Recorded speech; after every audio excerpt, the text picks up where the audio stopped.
누가복음 22장 39절에서 46절입니다. 누가복음 22장 39절에서 46절 말씀입니다. 한 절씩 돌아가면서 읽겠습니다. 예수께서 나가사 습관을 따라 감람산에 가심에 제자들도 따라갔더니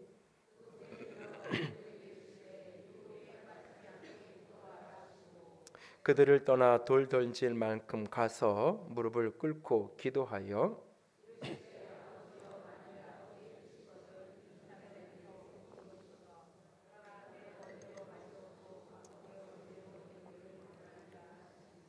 천사가 하늘로부터 예수께 나타나 힘을 더하더라.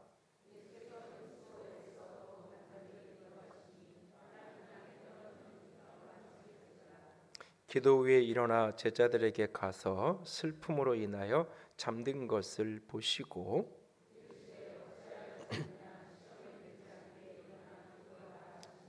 아멘. 기도합니다. 영광의 하나님, 사랑의 하나님, 이 시간 살아계신 주의 음성을 듣기 원합니다.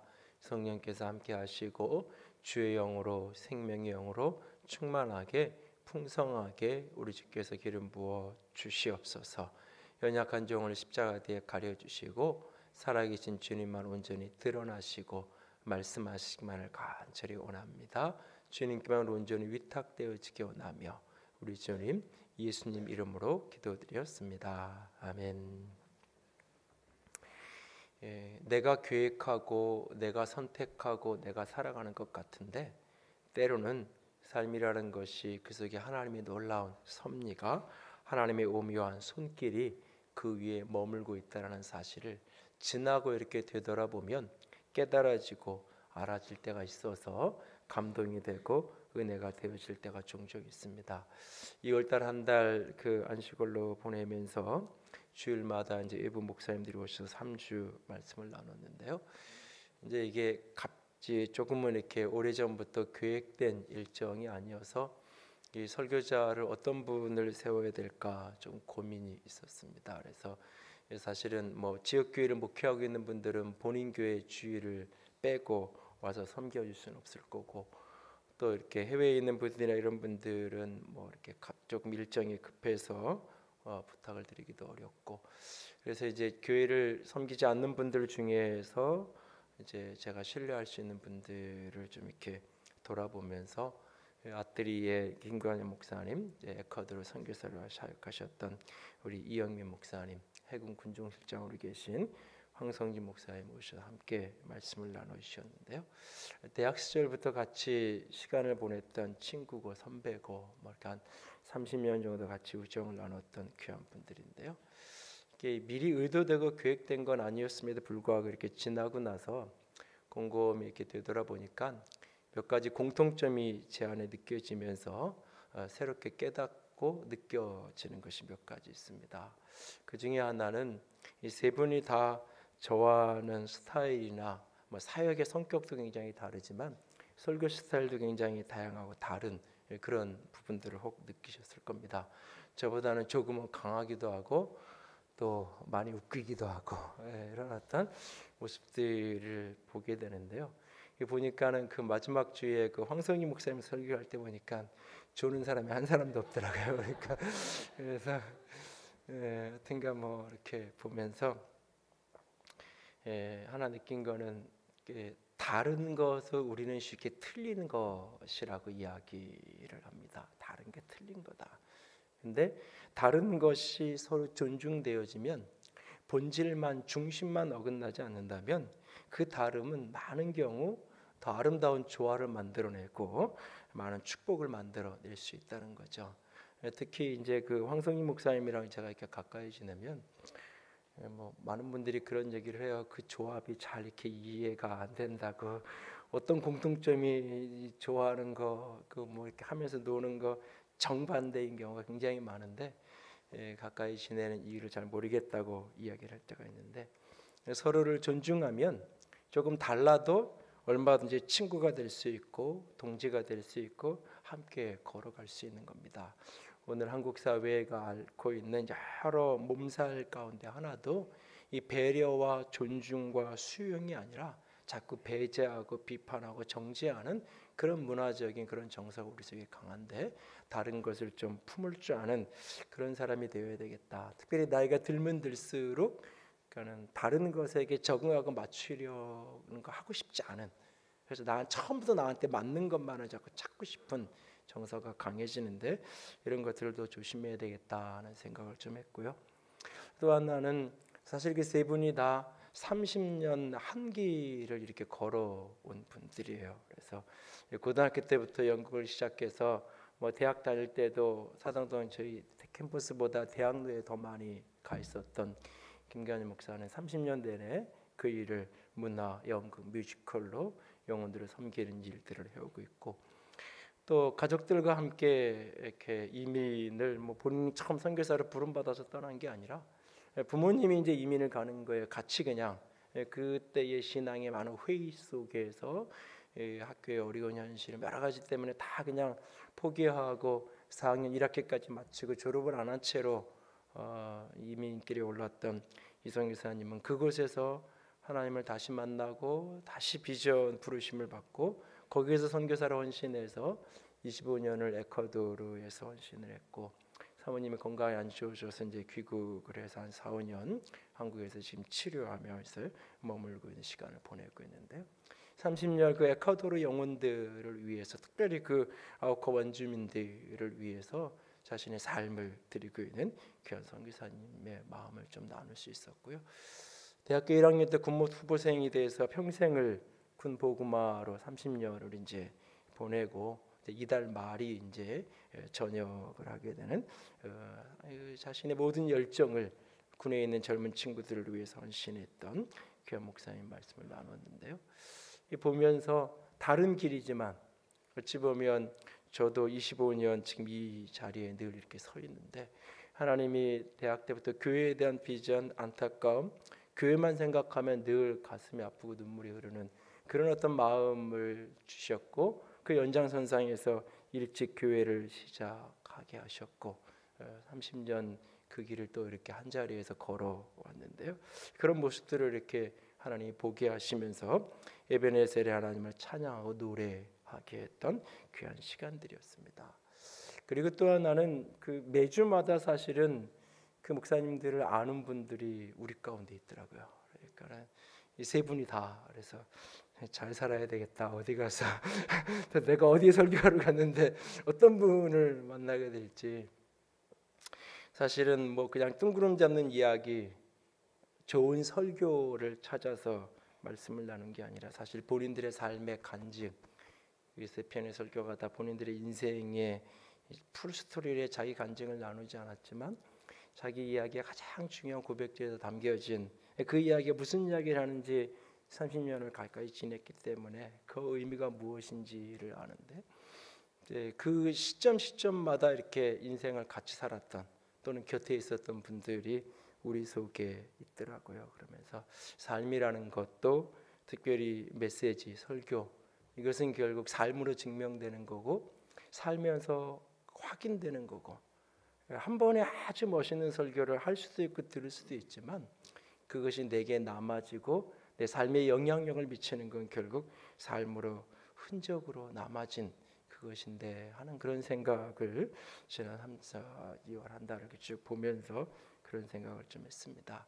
특별히 그 황 목사님 오셔서는 어머니의 기도에 대한 이야기를 나눠주셨는데, 기도하면, 교회 가서 기도하면 아들을 낳을 수 있다는 그 말 한마디 그냥 단순하게 믿고 예배당에 나와서 그날부터 새벽 기도를 시작하셔서 5년의 기도의 결실로 아들을 얻고 그랬는데요. 대학 때 그 어머니를 뵐 기회가 있어서 뵈면 대학교 2학년밖에 안 된 아들, 뭐 신학과를 다니긴 했지만 아들을 향해서 하는 말씀이 늘 황 목사님, 목사 안수를 받기 전에도 늘 그렇게 어렸을 때부터 존대를 하면서 본인이 기도로 하나님께 헌신하고 낳은 아들이기 때문에 그렇게 하는 그 모습. 황 목사님이 설교 중에 그 어머니의 기도를 어떻게 하나님이 내 자녀에게, 아들들 딸들에게 응답하셨는지 자세한 얘기를 하면, 여러분들이 배 아파할 것 같아서 얘기 못한다고. 근데 그게 그냥 지나가는 농담이 아니라 다 들으면 진짜 배가 아파요. 그래서 옆에서 이렇게 보면 그렇게 가락시장에서 새벽에 그 일하는 분들 도시락을 싸가지고 그거를 팔아야 되는 어려운 시절을 보냈으면서도 그 어머니의 기도가 그의 자녀들을, 내 아이들을 어떻게 인생을 이끌어갖고 어떻게 하나님이 쓰셨는지를 저는 옆에서 보고 듣고, 그래서 저 이야기가 기도할 때 하나님이 들으시고 일하신다는 저 말이 그냥 빈말이 아니라 그 어느 예화집에 있는 누군가의 이야기가 아니라 진짜 저 선배 형의 삶의 간증 고백인데, 그렇게 들으면서 같이 공감을 하면서 나누었던 기억이 있습니다. 제가 종종 부모들이 왜 자녀들을 위해서 요즘 기도하지 않는가? 우리의 지난 세대들은 자녀들에게 해줄 수 있는 게 너무너무 없었기 때문에, 해줄 수 있는 게 아무것도 없으니까, 심지어는 아이가 나 어떤 전공할까 하면 전공이 뭔지도 모르고 대학교에 과가 무슨 대학 과가 있는지도 조차 모르기 때문에 뭐 이렇게 이야기 한마디 나눠줄 수 있는 게 아무것도 없으니 기도해 주는 거, 기도하는 거 외에는 할 수 있는 게 없어.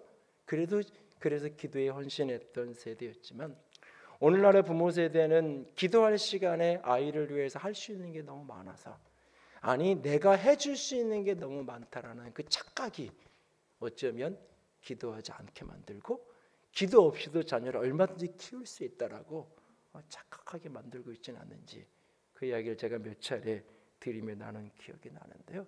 여러분 얼마나 기도하고 계신가요? 어떻게 기도하고 있나요? 예수님에게 기도는 습관이었습니다. 예수님의 생애를 쭉 복음서를 들여다보면 습관처럼 나타나는 현상 가운데 하나가 기도하는 모습이에요. 그래서 오늘 본문은 습관을 따라 감람산에 가셨다라고 말합니다. 뭐하러? 기도하러 가셨다고 말합니다. 예수님의 처음 세례받고 예수님께서 세례 요한에게 세례받으셨던 그날 기도했다라고 성경은 기록하고 있어요. 예수님이 시험 받으시는 그 광야 금식하며 기도하셨던 모습을 성경은 기록하고 있어요. 예수님은 자주 종종 한적한 곳을 찾아 기도하셨어요. 12 제자를 세워서 12 사도로 그것을 파송하기 전날도 밤을 새면서 산에서 기도하셨어요. 기도하기 위해서 산에 오르셔서 기도하는 그때 그가 영광의 모습으로 변화되어지는 장면도 성경에 등장해요. 기도하신 이후에 제자들에게 사람들이 나를 누구라고 하느냐, 너는 나를 누구라고 하느냐, 기도하신 이후에 제자들에게 그렇게 묻습니다. 기도하시면서 이후에 떡을 떼고 잔을 나누시면서 이것은 내 몸이고 내 피라고 말씀하십니다. 그리고 오늘 본문 말씀, 그는 인생 이 땅에서 육신을 입고 살아야 되는 마지막 밤을 그는 기도하면서 오늘 보내고 있는 모습을 보게 됩니다. 그렇게 우리 주님에게 기도는 습관이었고 호흡이었습니다. 특별히 오늘 이 밤의 이 기도는 힘쓰고 애써 더욱 간절히 하는 기도였습니다. 제자들을 위해서 예서부터 돌 던질 만큼의 멀지 않은 거리에 떨어진 그 예수님이 그곳에서 무릎을 꿇고 힘쓰고 애써 더욱 간절히, 이 간절이라는 표현을 어떤 분은 간이 저리도록 하는 게, 기도하는 게 간절히 하는 기도다라고 이야기를 하는데요. 간절히 기도할 때 그 기도의 애절함과 절박함과 치열함이 어느 정도였는지 이 못의 혈관들이 터지면서 이 땀방울이 핏방울처럼 뒤엉켜 있는 그 모습이 되어서 땅에 떨어지고 있는 그 모습을 성경은 그려주고 있어요. 그 밤에 그렇게 우리 주님은 기도하고 계세요. 그런데 오늘 본문은 예수님이 이렇게 기도하셨어라고 하는 것을 우리에게 보여주고 제시해 주는 것으로 끝나지 않고, 오늘 본문에 특별히 이 사건을 기록하고 있는 마태복음의 기록과는 조금 다르게 누가복음의 강조점은 그런 예수님이 제자들을 향해서 계속해서 기도를 촉구하고 있는 모습이 더 강하게 언급이 되고 있어요. 예수님이 기도를 시작하시면서 너희들이 유혹에 빠지지 않도록 기도해라 이야기하시고는 돌 던질 만큼 떠나가셔서 기도를 시작하세요. 기도가 다 끝난 후에 잠든 제자들에게 오셔서 어찌하여 자느냐, 시험에 들지 않도록 일어나서 기도해라 라고 그들에게 말씀하고 있는 모습을 보게 됩니다. 오늘 이 모습은 단지 예수님이 기도의 샘플과 모델을 보여주는 것으로 끝나는 게 아니라, 기도는 이런 방법으로 하는 거야 라는 것을 알려주는 걸로 끝나는 게 아니라, 그 기도 속에 어떤 역사가 나타나는지, 기도 속에 나타나는 다양한 패턴과 모습들을 보여주는 것으로 끝나는 것이 아니라, 오늘 이 기도의 모습을 통해서 제자들이 기도해야 될 이유를 촉구하는, 그래서 너도 기도하는 자가 되라고 주님이 촉구하는 그 모습이기도 합니다. 우리는 왜 기도해야 하는 것일까요? 오늘 제자들을 향해서 주님이 이 짧은 이야기 속에서 왜 기도해야 하는지를 가르치고 있어요. 이것은 동시에 우리를 향한 촉구입니다. 우리가 왜, 무엇 때문에 기도하며 살아가야 하는지. 첫 번째로 우리가 기도해야 되는 이유는 하나님의 뜻, 곧 사명을 이루기 위해 기도해야 합니다.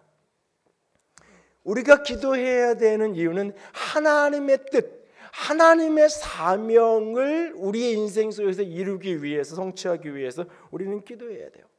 예수님이 무릎을 꿇고 기도를 하세요. 그 기도의 핵심 내용이 뭐냐면 42절에 이렇게 말씀하죠. 42절 말씀을 다 한번 같이 읽습니다. 이르시되 아버지여, 만일 아버지의 뜻이거든 이 잔을 내게서 옮기시옵소서. 그러나 내 원대로 마시옵고 아버지의 원대로 되기를 원하나이다 하시니, 예수님께서 지금 하나님의 아버지의 원대로 이루어지기를 기도하고 있는 모습을 보게 됩니다. 하나님의 일은 기도를 통해서 이루어지는 것입니다. 분명히 내가 하는 거고 우리가 하는 건데, 그 속에 기도가 덮여져 있으면 그것이 하나님의 일이 되고, 그것이 기도가 사라져버리면 그 모든 일들은 교회라는 이름으로 하고 우리가 신앙의 어떤 명분을 가지고 한다 할지라도 그 일 속에 기도가 사라져버리고 나면 그 일은 곧 사람의 일, 우리의 일이 되어버리고 맙니다. 그래서 하나님의 일은 늘 기도를 통해 이루어져 가야 한다라고 말합니다. 왜인지, 그것이 무엇을 의미하는지 로마서 8장 27절 28절에 보면 그 상관관계성을 잘 보여주고 있습니다. 로마서 8장 27절 28절 같이 읽습니다. 마음을 살피시니 이가 성령의 생각을 하시나니 이는 성령이 하나님의 뜻대로 성도를 위하여 간구하심이니라. 우리가 알거니와 하나님을 사랑하는 자 곧 그의 뜻대로 부르심 입은 자들에게는 모든 것이 합력하여 선을 이루느니라. 여기에 28절 끝에 모든 것이 합력하여 선을 이룬다 라고 하는 말을 기도와 연결시켜서 이렇게 오해합니다. 기도하면 모든 게 다 될 수 있어. 기도란 마치 도깨비 방망이를 휘두르는 것이 기도가 아닙니다. 내가 원하는 것이 있고 내가 소원이 하는 것이 있으면 도깨비 방망이 휘두르듯이, 그러면 그 앞에 뚝딱 떠 나타나는 것처럼 기도하면 내가 원하는 것이 뚝딱 떠 나타나는, 그래서 그런 대표적인 근거로 하나님을 사랑하는 자 곧 그 뜻대로 부르심을 입은 자들에겐 모든 것이 합력하여 선을 이룰 거야. 여기에서 선이라는 개념도 성경이 말하는 선의 개념을 이해하고 받아들이는 것이 아니라, 이 선을 그냥 단순하게 내가 원하는 대로, 내가 좋은 대로 되는 것, 그래서 기도하면 내가 원하는 대로, 내가 좋은 대로 되는 거야 라고 이 말씀을 오해하고 착각하는 경우가 종종 있죠. 그러나 여기엔 조건이 붙어 있어요. 하나님을 사랑하는 자, 그의 뜻대로 부르심을 입은 자에게, 하나님을 사랑하고 하나님의 뜻대로 부름받은 사람에게 모든 것이 합력하여 선을 이룬다고요. 이 일을 위해서 바로 앞에 27절에 성령께서 기도하고 계신다고요. 성령께서 성도를 위해서, 그 성도가 누구냐? 하나님을 사랑하는 자. 그 성도가 누구냐? 하나님의 뜻대로 부름받은 사람들, 그들을 위해서 성령님이 기도하고 계세요. 무엇을 따라서? 하나님의 뜻대로. 하나님의 뜻대로 성도를 위해 성령님이 기도하고 계세요. 그 기도의 열매가 결실이 하나님의 뜻대로 부름받은 그 사람, 성도인 그 사람, 하나님을 사랑하는 그 사람의 인생 속에서 모든 것이 합력하여 선을 이루는 역사가 나타나는 거예요. 여러분, 기도라는 것이 나는 전지적인 어떤 작가처럼, 전지적 전능한 사람처럼 이렇게 바깥에 외부의 방관자는 바깥에 있고 내가 기도하면 그 일들이 그냥 이루어지는. 예를 들어서 예수님에게 향한 하나님의 뜻이 뭐냐? 하나님의 뜻은 모든 사람들이 구원에 이르는 거예요. 하나님의 뜻은 영혼들이 구원에 이르는 거예요. 그것을 위해서 하나님은 당신의 아들을 이 땅에 보내셨고 당신의 아들이 십자가에 죽으시고 부활하시는 속죄의 사건을 통해서 온 인류가 수많은 백성들이 구원받는 것이 하나님의 뜻이에요. 이것을 위해서 예수님이 기도해요. 하나님, 하나님의 뜻대로 이루어지기 원합니다. 그렇게 기도하고 나는 방관자가 되어서 빠져 있어요. 그러면서 하나님이 원하시는 게 저 사람들 구원하는 거잖아요. 하나님이 원하는 게 이 영혼들 살리는 거잖아요. 하나님 그 뜻 이루어 주세요 라고 예수님이 기도하는 것으로 끝나는 게 아니에요. 기도는 그 속에 자신을 내어드리게 하는 거예요. 그 속에 자신을 헌신하게 하는 거예요. 그래서 하나님의 뜻, 아버지의 원함이 내게 이루어지게 원한다고 기도하고는 그 아버지의 뜻에 나를 내어드리는 거예요. 하나님의 뜻과 우리의 사명은 하나로 그렇게 연결되어서 맞물리는 거예요. 기도하지 않는 사람도 자신의 목적을 이룰 수 있어요. 기도하지 않는 사람도 자신의 꿈을 이룰 수 있어요.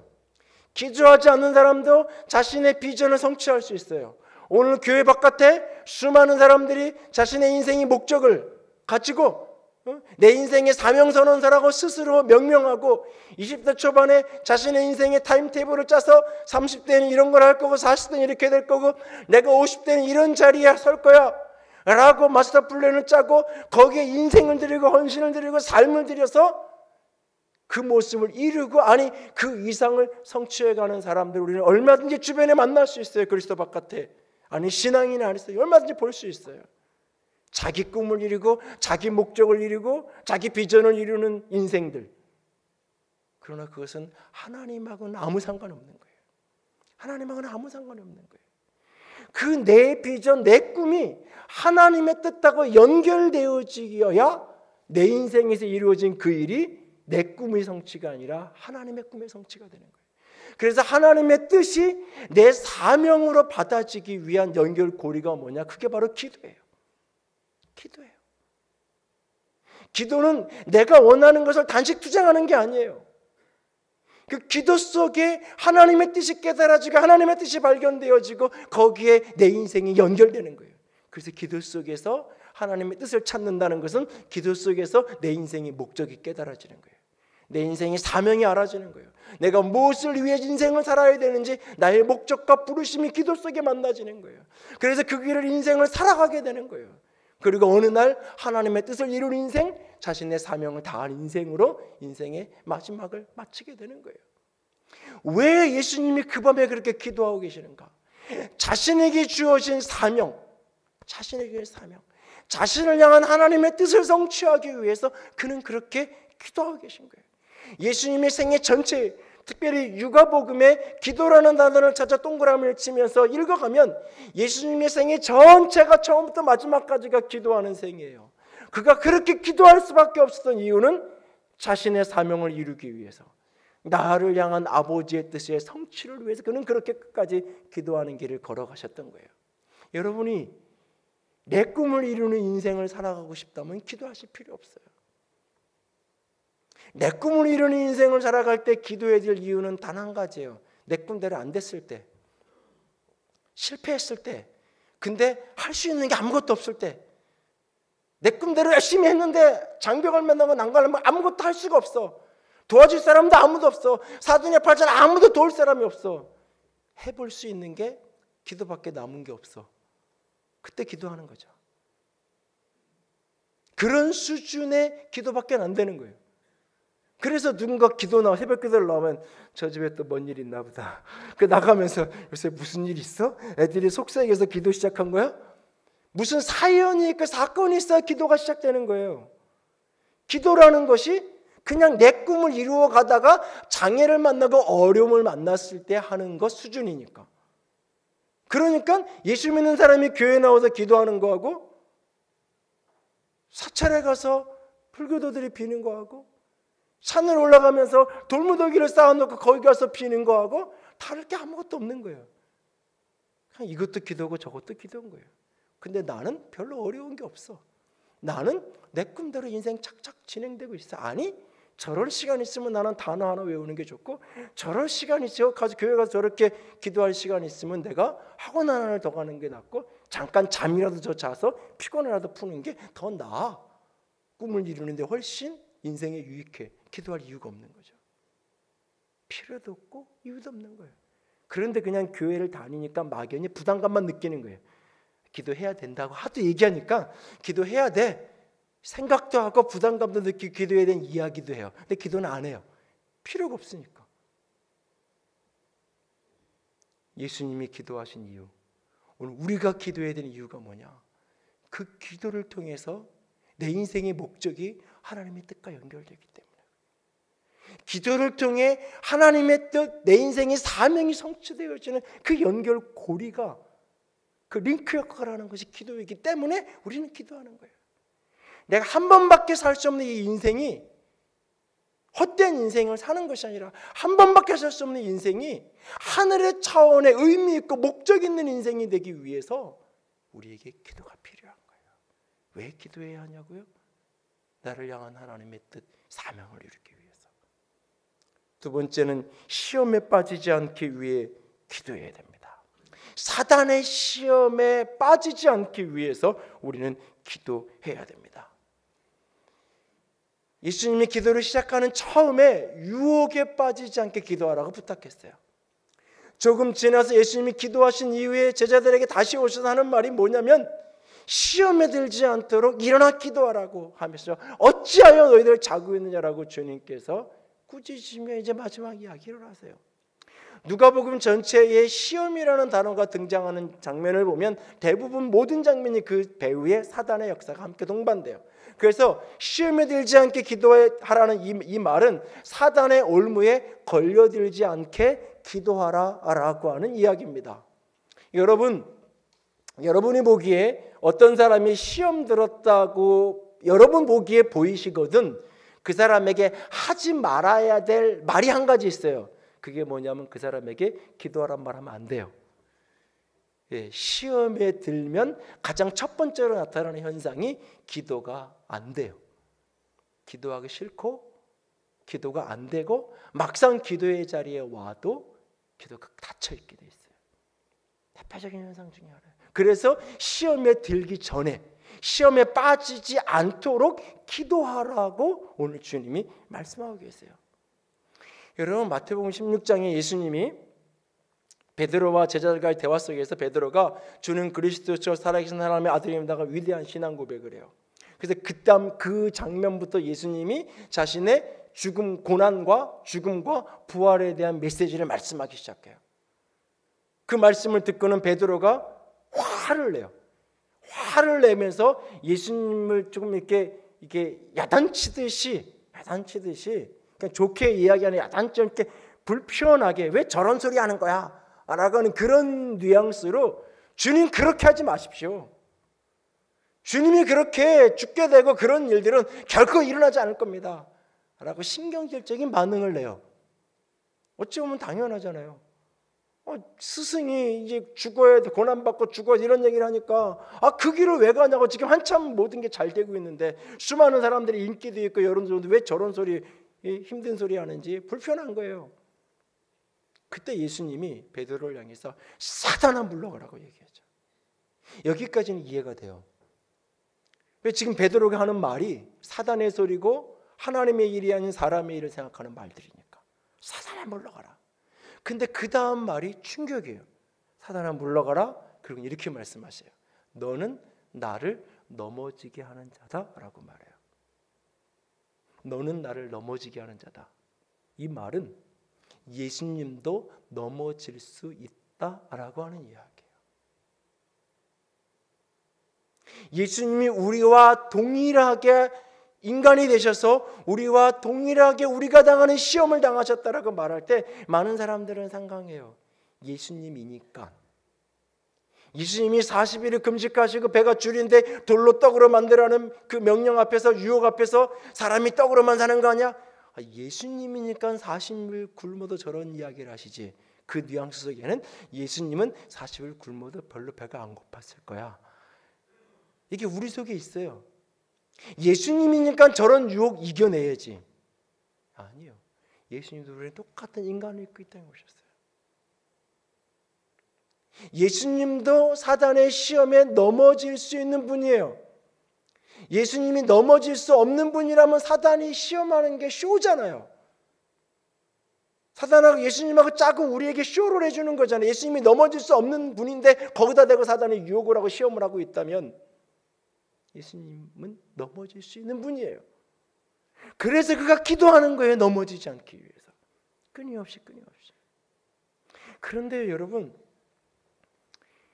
사단이 유혹하고 사단이 시험할 때 기도한다고 말할 때, 그래서 사단을 이기고 극복하고 정복해 간다고 말할 때, 이것이 마치 그 판타지 영화나 이런 데 보면 막 이렇게 적들이 막 몰려와서 막 공격을 하고 화살을 쏘든지 막 이렇게 포탄을 날리는데, 그때 뭔가 이렇게 어떤 절대자, 초월자에게 뭔가 이렇게 신호를 보내면 위에서부터 이렇게 쫙 뭐가 내려오잖아요.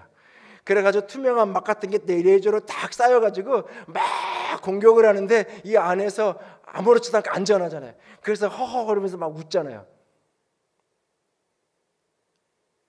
기도가 이렇게 마법을 부리는 게 아니에요. 사람들은 기도를 이런 거라고 착각해요. 내가 기도하면 위에서부터 쫙 내려와서 어떤 공격을 막 해도 나한테 아무런 영향도 없고 아무런 고통도 없고 아무런 어려움도 없는 것 아니에요.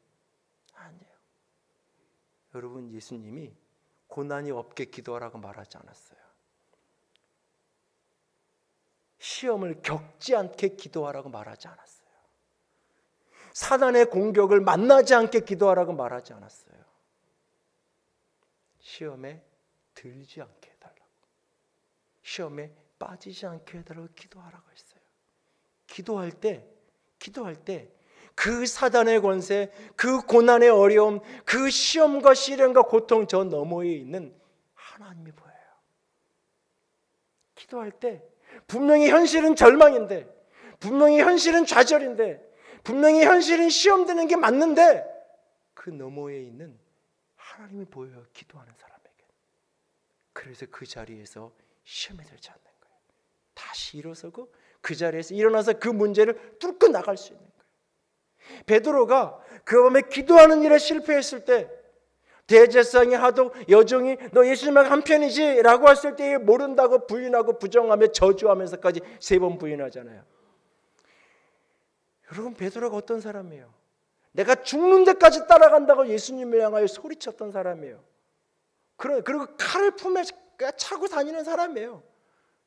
그래서 예수님 잡아가려고 할 때 칼을 빼들고 대제사장의 귀를 잘라내던 그런 사람이에요. 품에 단도를 품고 사는 사람이에요.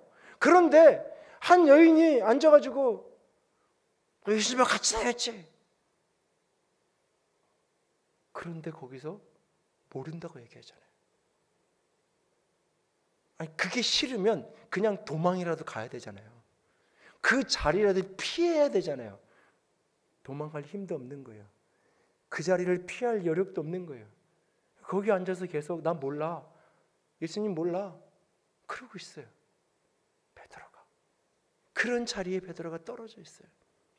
기도하지 않을 때 그가 어떻게 가장 연약한 자가 되어서 그렇게 시험에 들어가고 있는지 한없이 두려운 거예요. 죽는 것이 두렵고 한없이 두려운 거예요. 그 처절한 아픔을 겪어봤던 베드로가 베드로전서 5장에서 이 문제와 관련해서 이런 이야기를 합니다. 베드로전서 5장 8절에서 10절 다 같이 읽습니다. 근신하라, 깨어라, 너희 대적 마귀가 우는 사자같이 두루다니며 삼킬 자를 찾나니 굳건하게 하여 그를 대적하라. 이는 세상에 있는 너희 형제들도 동일한 고난을 당하는 줄을 알미라. 모든 은혜의 하나님 곧 그리스도 안에서 너희를 부르사 자기의 영원한 영광에 들어가게 하시니가 잠깐 고난을 당한 너희를 친히 온전하게 하시며 굳건하게 하시며 강하게 하시며 너를 견고하게 하시리라. 아멘. 여러분, 마귀가 우는 사자처럼 삼킬 자를 찾는다. 그 대적해라 라고 말해요. 언젠가 어떤 분이 저한테 목사님 대적하는 게 뭐예요? 어떻게 하는 게 대적하는 거예요? 믿음으로 선포하고 예수 그리스도의 명 안에 사단은 물러가라고 대적하고 외치면 선포하면 그러면 해결되는 건가? 외쳤는데 선포했는데 나는 여전히 힘들고 나는 여전히 고통스럽고 나는 여전히 아픈데 도대체 무슨 이야기인가? 무슨 얘기냐면 그 속에 그 현실과 고난 너머에 은혜의 하나님이 보이는 거예요. 나를 영광 가운데 들어가게 하실 그 하나님이 보이는 거예요. 그리고 그 하나님의 관점으로 내 고난을 들여다보니까 이 고난은 잠깐 당하는 일일 뿐이에요. 그리고 나만 당하는 일이 아니라 수많은 믿음의 선배들이 다 당했던 고난들이에요. 그리고 이 고난을 통해 나는 온전해질 거고 나는 더 강해질 거고 나는 더 굳건해질 거고 내 인생의 터는 내 신앙의 기초는 요동하지 않고 더 견고해질 갈 거예요. 그게 보이는 거예요. 현실은 어려운데 현실은 고단한데 그게 보이는 거예요. 그러니까 이 현실 속에서 시험에 들지 않는 거예요. 하나님이 없다 하며 인생의 꿈과 비전을 포기하고 하나님의 부르심을 등지고 세상으로 가지 않는 거예요. 이 속에 하나님이 계신 걸 믿고 그게 보이니까 기도하는 사람에겐 그게 보이는 거예요. 기도하는 사람에게. 그래서 똑같이 고난을 당하는데 어떤 사람은 그 고난이 뚫어내고 어떤 사람은 그 고난 속에 하나님이 없다라고 하나님이 계시긴 어디에 계시냐고 하면서 세상으로 가는 거예요. 절망과 좌절 속에 주저앉아 시험거리 속에 갇혀버리는 거예요. 기도하는 사람에게는 내가 만난 고난 너머에 은혜의 하나님, 나를 이 모든 것을 통해 영광에 들어가게 하실 그 하나님이 보이니까 포기하지 않는 거예요. 아무리 힘들고 어렵고 절망스러워. 인생을 살면서 수많은 일들을 만나지만 드림시티를 건축하는 그 과정 속에 수많은 일들을 겪으면서 때로는 포기하고 싶고 때로는 멈추고 싶은 가장 힘들었던 한 주간이 있어요. 되게. 모든 것이 다 끝났고 다음 주면 자서하고 그 다음 주에 대출이 나오기로 했던 그 한 주간. 그런데 그 한 주간에 모든 게 다 일그러져 버리고 여태까지 교인들을 설득하고 함께했던 모든 게 다 처음부터 제로가 되어야 되는 그 한 주간에 모든 걸 놓고 싶고 그냥 굳이 꼭 이렇게 안 되는 일을 할 필요가 있을까? 무슨 영화를 보겠다고 누구를 위한다고? 건축 시작하기 전만 해도 제가 1년에 한두 번씩은 외국 나가서 2주 3주씩 있다 오고 그래도 교회에서 재정적으로 다 서포트해주고 그러면서 지냈어요. 나름 교회 생활 재밌고 목회 생활 즐겁고 건축 딱 시작하고 나서부터 제가 7년 8년 중국 단기선교 간 거 외에는 한 번도 내가 교회 바깥을 뛰지 않았어요. 재정도 힘들지만 내가 이것 지금은 할 때가 아니라고 생각하고 근데 그 한 주간 이렇게 보내면서 다 놓고 싶었던 순간이 밀려와요. 이럴 필요가 있는가? 놓고 그냥 땅 사놨던 거 정리해서 쓰던 건물 리모델링하고 그 재정예산 2, 3억 띄어서 선교지에 우리는 건축 안 하고 선교지에서 교회부터 짓는다고 얘기하고 그러면 사람들은 좋은 목사라 그러고 명분도 있고 포기하고 싶고 주저하고 싶은 순간이 한순간 밀려오는데 현실만 보면 고개를 들고 하나님을 볼 때 아니 뭔가 이유가 있을 거야. 내가 알지 못하는 이유가 있을 거야. 내가 알지 못하는 이유가 있을 거야. 그리고 한 주간 일을 수습하고 다시 모든 것을 시작해서 여기까지 왔어요. 되돌아보면 그 주간에 그 일들이 원래대로 됐으면 모든 것을 다시 점검하면서 건축비를 15억 이상 줄여서 다시 설계를 받고 다시 했고 시공사를 다시 선택하면서 그래도 마지막까지 일을 끝까지 처음 약속한 그 금액의 그 일들을 그대로 눈에 보이면 부족한 것이 있다 할지라도 그래도 그 약속을 지키는 시공사로 바꿔서 다시 할 수 있었고 건축도 너무 일찍 우리가 들어와가지고 너무 일찍 들어와가지고 허허벌판에 공사장인데 있지 않고 딱 적당한 시점에 이사 와서 준비하고 갖추어서 할 수 있는 적당한 시점에 이사를 들어왔고 되돌아놓고 보니까 그때 그 일이 일그러진 게 옳은 거예요. 하나님의 선인 거예요. 하나님의 초월적인 개입인 거예요. 근데 내 눈에는 그때 그게 사단이 방해하는 것처럼 보이고, 내 눈에는 그때 불필요한 일하고 안 해도 되는 일을 괜히 하느라고 이 어려움을 겪는 하는 생각이 드는 거예요. 내 눈에 보이는 현실을. 기도하는 사람에게 하나님이 보이는 거예요. 현실이 하루아침에 뒤집어지는 일 하나님이 때로 하세요. 그걸 기적이라고 말하잖아요. 그래서 기적이라는 게 보편적이지 않고 일반적이지 않고 상식적이지 않은 거잖아요. 기도할 때 하나님이 기적의 역사를 일으켜서 현실을 뒤집어 엎을 때가 혹 있어요. 그러나 대부분은 그 현실 너머에 있는 하나님이 내 눈에 보이기 시작을 해요. 그래서 그 현실이 뚫어져요. 여기에서 시험 들어 절망하는 게 아니라 현실이 이겨지고 극복되는 거예요. 그 은혜가 기도하는 사람에게 있는 거예요. 예수님도 넘어질 수 있는 분이에요. 예수님 자신도. 그래야게 처절히 기도하시는 거예요. 기도하고 그 겟세마네로 들어가시는 그 시간에 너무 고민이 되어 죽게 생겼다라고 마태복음 26장에 얘기하시던 예수님이 기도하고는 일어나서 가자, 나를 찾는 자가 나를 잡으러 오는 사람이 저 앞에 온다라고 사명의 길을 그 길을 당당하게 걸어가잖아요. 시험에 빠지는 게 아니라 시험을 뚫고 가잖아요. 누가? 기도하는 사람이. 오늘 저와 여러분이 왜 기도해야 하냐고요? 시험에 빠지지 않아야 되니까. 시험을 이겨내야 하기 때문에 기도해야 되는 거예요. 그리고 마지막 세 번째는 형제의 연약함과 넘어짐으로 인해 우리는 기도해야 됩니다. 형제의 연약함과 넘어짐으로부터 그들이 회복되기 위해 기도해야 돼요. 여러분, 예수님이 그 밤에 기도하실 때 예수님이 자기 자신만을 위해 기도하셨을까요? 아니요.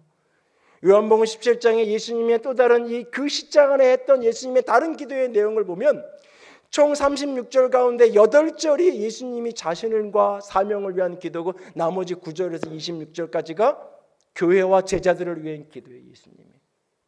예수님은 그 시간에 자신만을 위해 기도하는 게 아니라 잠들어 시험에 들어있는 저들을 위해 기도하는 거예요. 왜? 시험에 들면 기도가 안 돼요. 시험에 들면 기도가 안 돼요. 기도가 안 되니 그 시험에서 빠져나오질 못해요. 그 시험에서 건져지지가 않아요. 그래서 누군가가 그를 위해 기도해 주어야 해요. 누군가가 그 기도의 씨름을 싸워줘야 돼요. 그래서 예수님이 그와 같은 일이 있기 이전에 시몬을 향해 베드로를 향해 이렇게 얘기하잖아요. 누가복음 22장 몇 절 앞으로 올라가 보세요. 31절, 32절. 몇 절 앞으로 올라가면 31절, 32절 다 함께 읽습니다. 시몬아, 시몬아, 보라, 사단이 그러나 내가 너를 위하여 떨어지지 않기를 기도하였노니 너는 돌이킨 후에 내 형제를 굳게 하라. 아멘. 여러분, 언젠가 제가 이 구절을 묵상하다가 화가 난 적이 있어요. 왜 이렇게 기도하냐고. 이렇게 기도하지 말고 예수님이 그럴 줄 알았으면 사단이 공격하지 못하게 기도하시고 사단이 그런 일을 베드로를 건드리지 못하게 사단은 베드로를 건드리지 마라고 베드로를 완벽하게 보호하시면 되지. 그런 일이 생기지 않도록, 그 여종을 만나지 않도록, 그런 환경에 처하지 않도록 기도하셔야지. 왜 믿음이 떨어지지 않게 이렇게만 기도하는가? 화가 나서 이렇게 속에 이렇게 막 속 안에서 이렇게 막 내적인 싸움이 있는데 한순간 제 안에 깨달아지는 게 뭐냐면 내가 잘못 기도했고 살았구나. 내가 교인들을 위해서 기도한다고 할 때 내가 잘못 틀린 기도라고 살았구나. 나는 저 사업이 돼야만 한다고 기도했고 제발 이번 승진할 때 떨어지면 안 되니까 떨어지면 저 사람 절망할 거고 좌절할 거니까 어떻게든 이번에 붙게 해달라고 기도하고 어떻게든 이 프로젝트가 돼야만 사업이 숨통이 열리고 그 다음 스텝을 갈 수 있으니까 그게 되게만 해달라고 기도했지. 그 속에서 믿음을 지킬 수 있게 해달라고, 믿음이 떨어지지 않게 해달라고 그 기도를 놓쳤던 것 같아요. 그 기도를 놓쳤던 것 같아요. 주님은 믿음이 떨어지지 않게 해달라고 기도해요. 믿음이 견고에 서면 그 모든 게 이겨질 걸 주님은 아는 거예요. 그래서 믿음이 떨어지지 않게 해달라고 주님이 기도하고 계세요. 그리고 베드로가 그 믿음이 회복될 때 어떤 열정을 어떤 아름다움으로 사도행전에서 그가 삶을 살아가는지 우리는 기억하잖아요. 누군가를 위해서 기도한다는 게 그가 연약한 자에게 기도하는 거예요. 누군가가 기도해줘요. 나도. 베드로는 예수님이 내가 나를 이렇게 이 본문 23절, 31절, 32절에 너를 위해서 기도하고 있다. 돌이킨 후에 나를 위해 많은 사람을 옳은 대로 돌아오게 해라 라고 했을 때 베드로가 화가 나서 33절에 뭐라 그러냐면 주님, 나는 죽는데도 따라갈 겁니다. 어디든 따라갈 겁니다 라고 베드로가 소리칩니다. 그 말은 진실이었어요. 그 마음도 진실이었어요. 그러나 그렇게 할 능력이 그 사람에게는 없었어요. 처음부터 거짓말했던 게 아니에요. 따라갈 마음 없으면서 따라갈 거라고 립서비스한 거 아니에요. 중심으로 따라가고 싶었고 따라갈 헌신도 가고 다 있었어요. 그러나 그럴 능력이 그 사람에게 없었어요. 근데 그걸 몰랐어요, 자기 자신이. 그래서 그렇게 초라하게 부인하고 쓰러져 있는 거예요. 주님은 그걸 다 아셔요. 그래서 그러면서 기도하는 거예요. 그를 정죄하고 손가락질하지 않게 기도하는 거예요. 나도 마찬가지예요. 여러분도 마찬가지예요. 마음이 없어서가 아니에요. 주님을 사랑하는 마음이 없어서가 아니에요. 교회를 향한 마음이 없어서가 아니에요. 복음을 향한 열정으로 살아가고 싶은 마음이 없어서가 아니에요. 내 삶의 우선순위를 하나님께 두고 살아가고 싶은 그 고백 자체가 없어서가 아니에요. 있는데, 사랑하는데 현실에 부딪히면, 삶에 부딪히면 하나님은 온데간데 없고 현실만 남고 끊임없이 쓰러지고 끊임없이 넘어지는 게 내 자신인 거예요. 여러분 주변에 연약하여 쓰러지고 연약하여 흔들리는 어떤 성도가 보이시나요? 그를 향해서 기도하라고 소리치지 마세요. 기도 안 하니까 이런 일이 벌어진다고 이야기하지 마세요. 이야기하지 마세요. 그저 그를 위해서 기도해 주세요. 그의 뒷모습 보면서, 처진 그 어깨를 보면서 그저 부르짖어 기도해 주세요.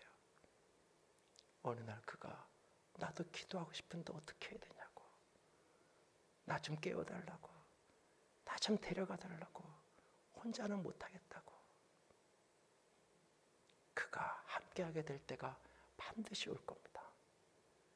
연약한 그를 위해서, 쓰러지고 넘어진 이의 회복을 위해서 오늘도 기도할 수 있는, 기도하는 생각만이 아니라, 부담감을 느끼는 것만이 아니라 기도하는 저와 여러분이 될 수 있기를 주님의 이름으로 부탁을 드립니다.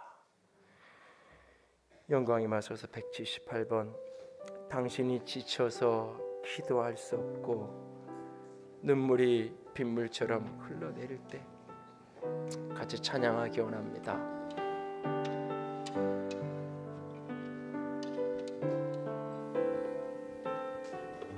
당신이 지쳐서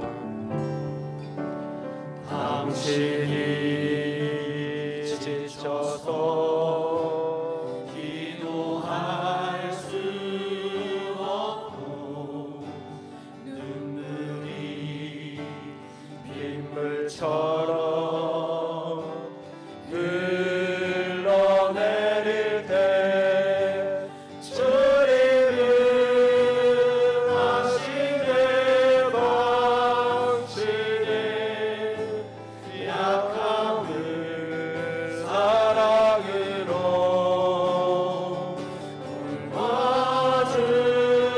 돌봐주시네. 당신이 외로이 홀로 남았을 때, 당신이 외로이 홀로 남았을 때 당신이 누구에게 위로를 얻나 주님은 아시네 당신의 나의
가사를 직역해서 그대로 읽어드립니다. 당신의 힘이 다하도록 기도하고 온종일 눈물이 비처럼 내리는 것 같은 그때에 예수님께서는 당신이 얼마까지 견뎌낼 수 있을지 알며 걱정하여 당신의 이름을 기도로 그 누구에게 고할 것입니다. 당신 주변의 구름이 폭풍 속으로 밀려 들어가고 당신의 배가 요동치며 부서지던가 몸이 지치고 피곤해도 소망을 잃어선 안 됩니다. 그 누군가가 당신을 위해 바로 이날에도 기도하고 있으니까요. 그리고 늘 평안한 평화가 이미 당신에게로 가고 있으니까요. 누군가 당신을 위해 기도하고 있어요. 누군가가 당신을 위해 기도하고 있답니다. 그러니까 당신이 혼자라고 느껴질 때, 그리고 당신의 마음이 두 조각으로 부서질 때 기억하세요.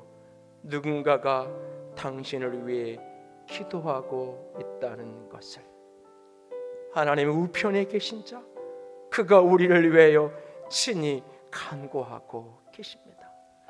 그는 항상 살아계셔서 우리를 위하여 간구하시는 분입니다. 주님이 날 위해 기도하고 계시기에 나도 그분과 함께 기도하는 자가 되겠다고 고백하며 나아가기 원합니다. 함께 기도합니다. 사랑의 하나님, 영광의 하나님, 주님이 나를 위하여 기도하셨던 것처럼 주님이 날 위하여 기도하셨던 주님, 나도 주를 위하여, 나도 주를 위하여, 나도 오늘 그렇게 기도하고 기도하고, 주님 기도의 길을 내가 홀로 주지 않은 채로 기도하고 또 기도하며 걸어가기로 작정합니다. 아버지,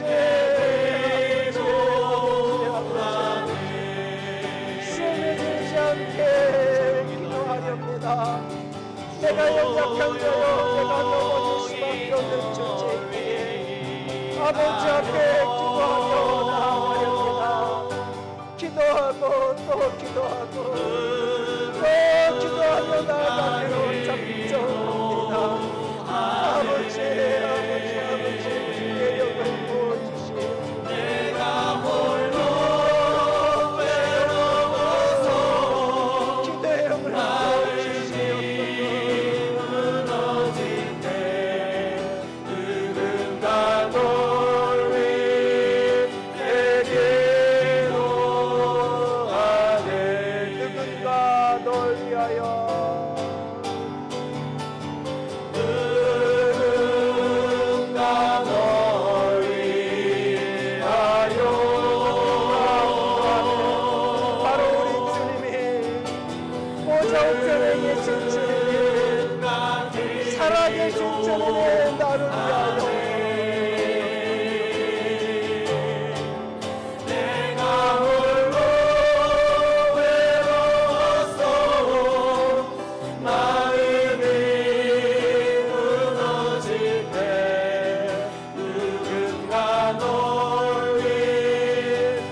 하나님의 뜻을 사명으로 받아 그 사명을, 하나님의 뜻을 이루는 인생 되기 위하여 기도하기로 작정합니다. 주님, 시험에 빠지지 않고 어떤 시련과 고난과 환난과 유혹을 직면한다 할지라도 그것을 이겨내는 자가 되기 위하여 기도하는 자가 되기로 작정합니다. 여전히 연약한 지체가 있고 여전히 넘어져 쓰러져 방황하는 형제가 있기에 그의 믿음이 회복되기를, 떨어지지 않기를 오늘도 기도하고 또 기도하렵니다. 그가 돌이킨 후에 수많은 영혼들을 살리는 축복이 되기를 위하여 또 기도하렵니다. 주님 우리 안에 기도의 영으로 채워 주시옵소서. 기도의 능을 부어 주시옵소서. 주님 사랑합니다. 주의 이름으로 축복합니다. 우리 주님 예수님 이름으로 기도드렸습니다. 아멘. 이제는 우리 주 예수 그리스도의 은혜와 하나님 아버지의 놀라우신 사랑하심과 성령 하나님의 교통하시며 기름 부으시는 그 은혜가 오늘도 기도하는 자가 되기로 작정하는 모든 이들 위해 이제로부터 영원토록 함께 있을지어다. 아멘.